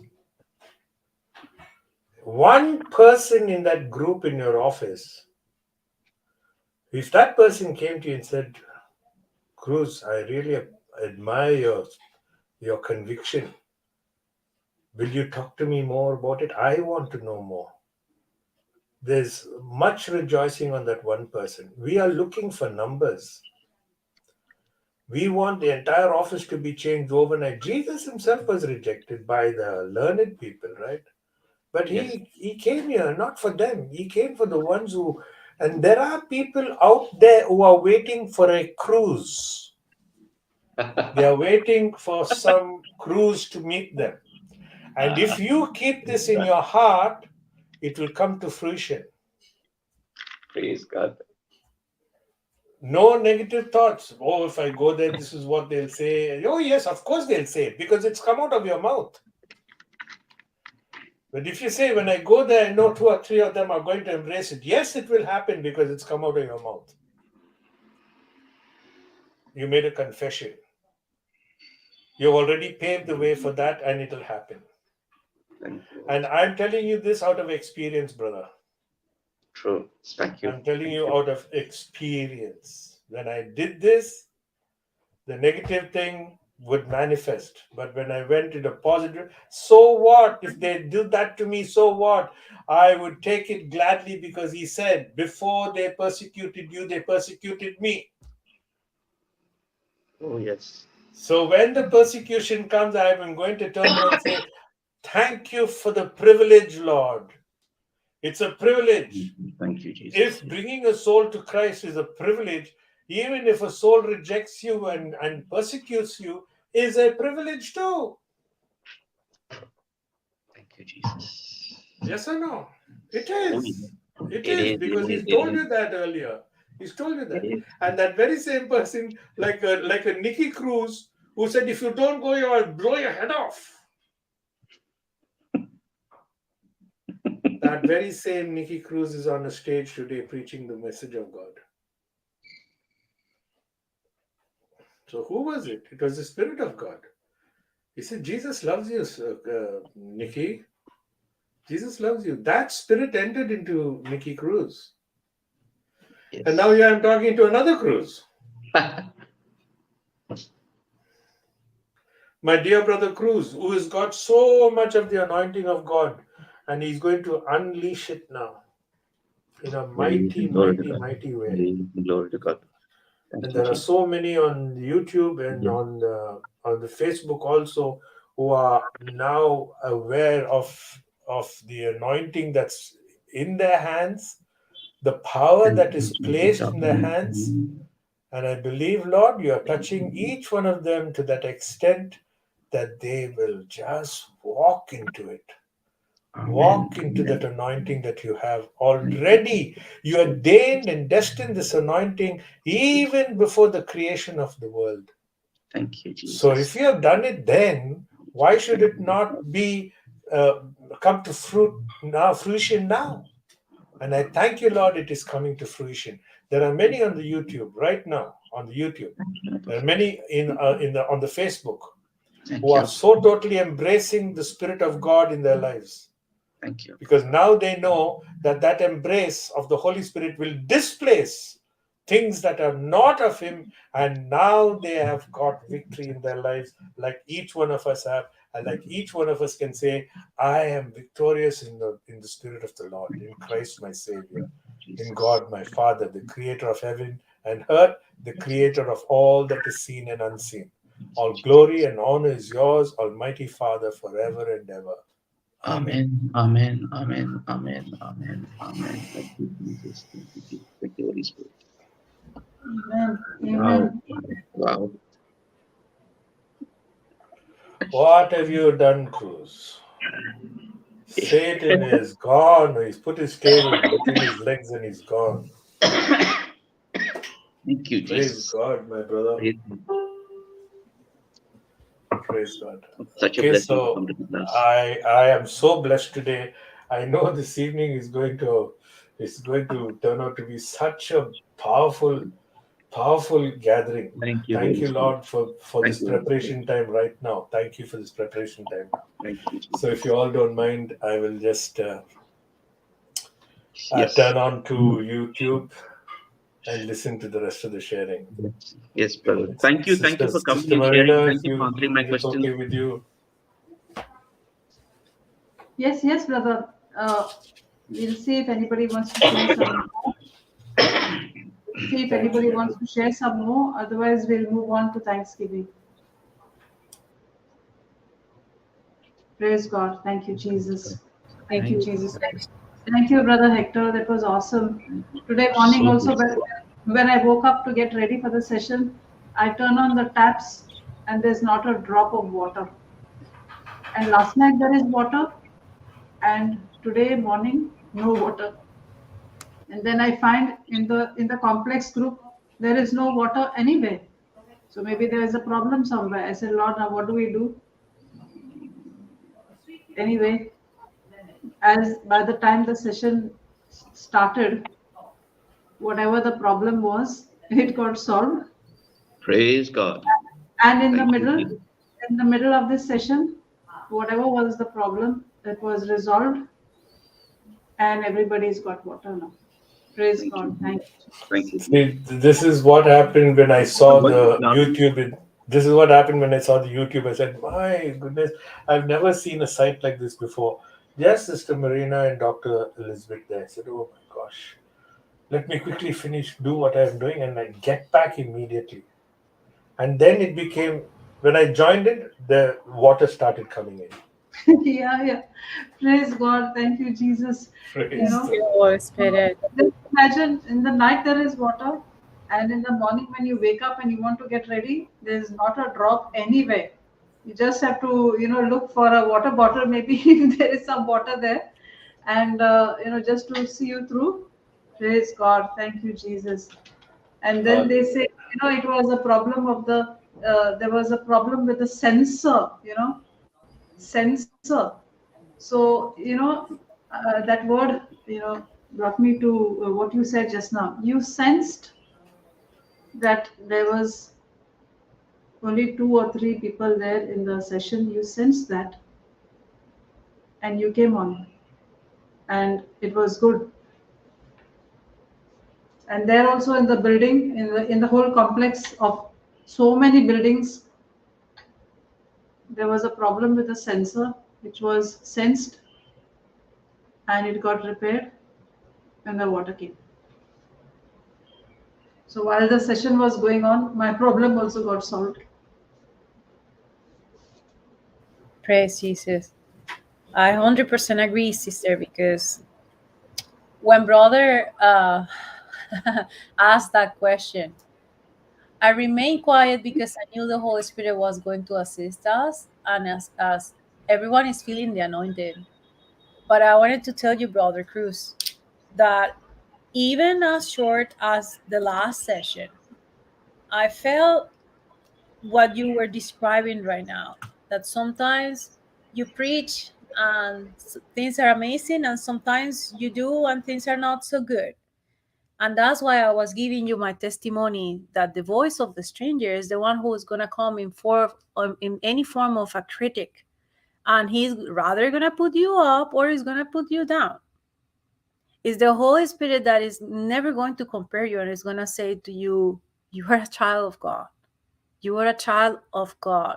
So if I want to share the comfort I got, it is only when we go into comparison because of a thought that then you can fall into feeling short or into feeling so high. And the strategy of the little fellow is to use that very thought so that you will fall into emotions.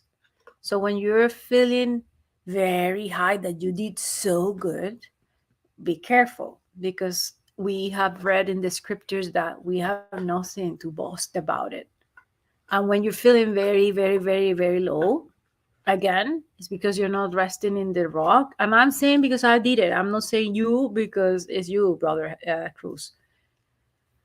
It's because I was falling into works, falling into emotions. And then when someone gave me a feedback, instead of me seeing them with mercy, instead of feeling that the Lord was moving inside of them and through them, if I allow my situations to make me feel low, it's because I am falling into work.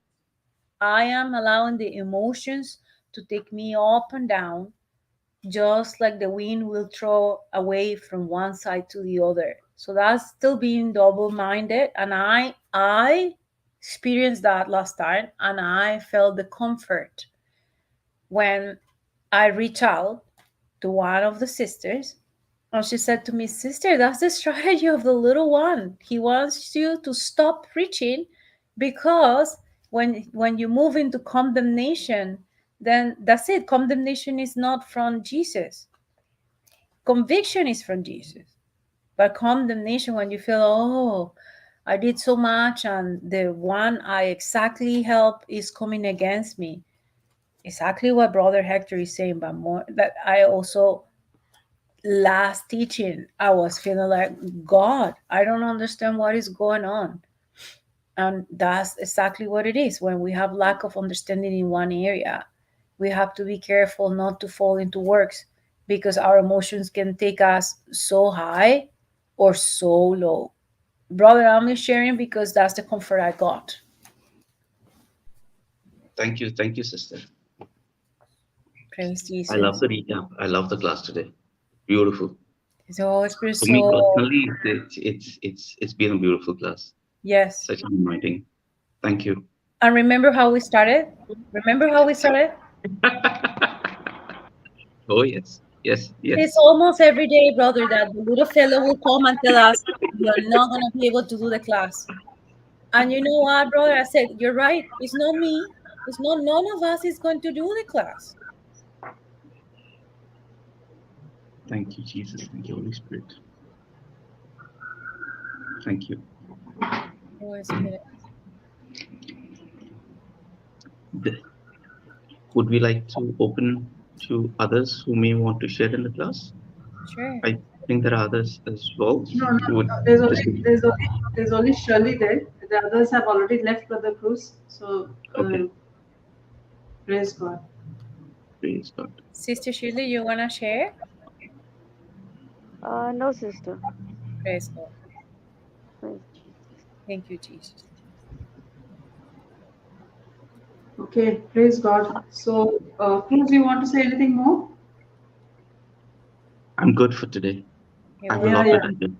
Well fed. Today was very healing session for all of us through Brother Hector and through the Word of God, to the Holy Yes. Spirit actually, which spoke to Yes. through Brother Hector. Praise God. Yes. Thank you, Jesus. Praise God. So let's move on to our next assignment with the Thanksgiving. Cruz, would you like to make the Thanksgiving prayer today? Sure. Yes. Okay. After Yeah. the Yeah, we'll just worship the Lord as Brother Hector says. No, let's worship the Lord for all that He's done, He's doing, and He will do. And we know He's faithful, and we know that the Spirit of the Lord is upon all of us. Praise God. Thank you, Jesus. praise God. So let's worship the Lord in tongues, Yes. believing that everything is already done for us. It's in our spirit, it's already done for us. Praise God. Thank you, Jesus. Ulara shira ra ra ra ra ra. Shira ra ra ra ra shira ra ra ra ra ba ba ba shikiri ra ra ra ra ba ba shira ra shira ra ra shira ra ra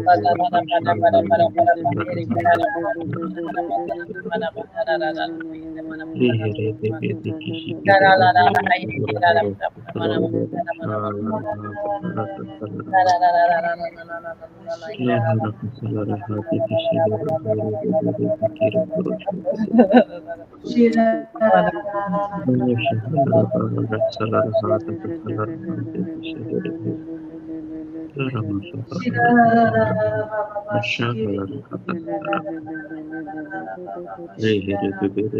shira ra shira ra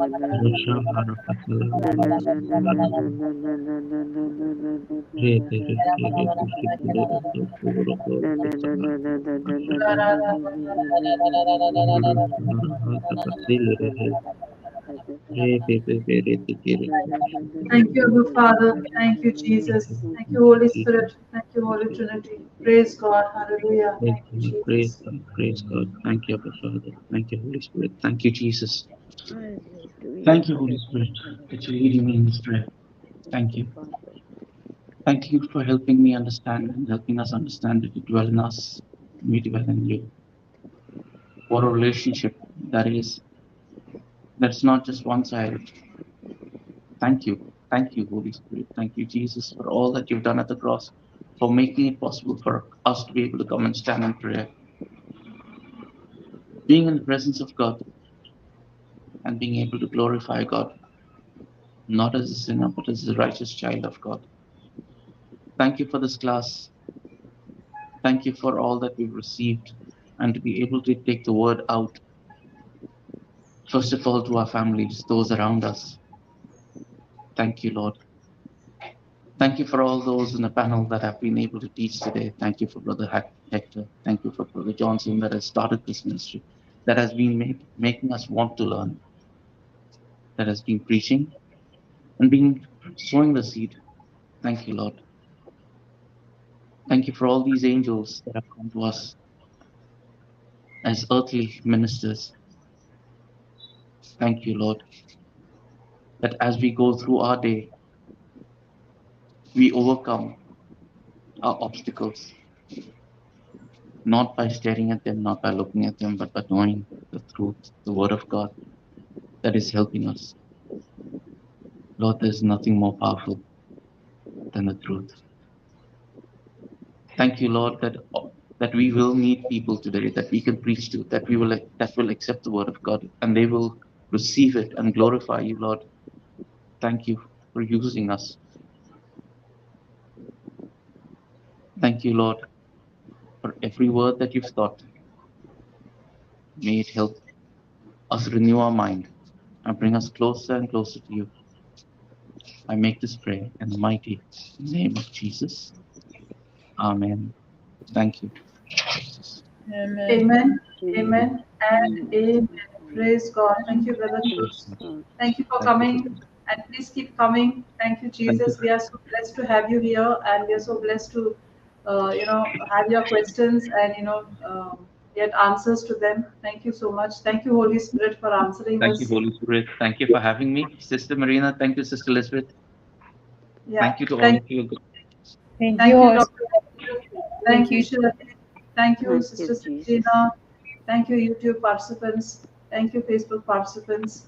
Thank you, everyone. Praise God. Have a blessed day. Have a blessed night. Jesus loves you, and we love you too.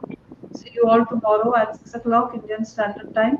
Thank you, Jesus. Praise you, Lord. Hallelujah.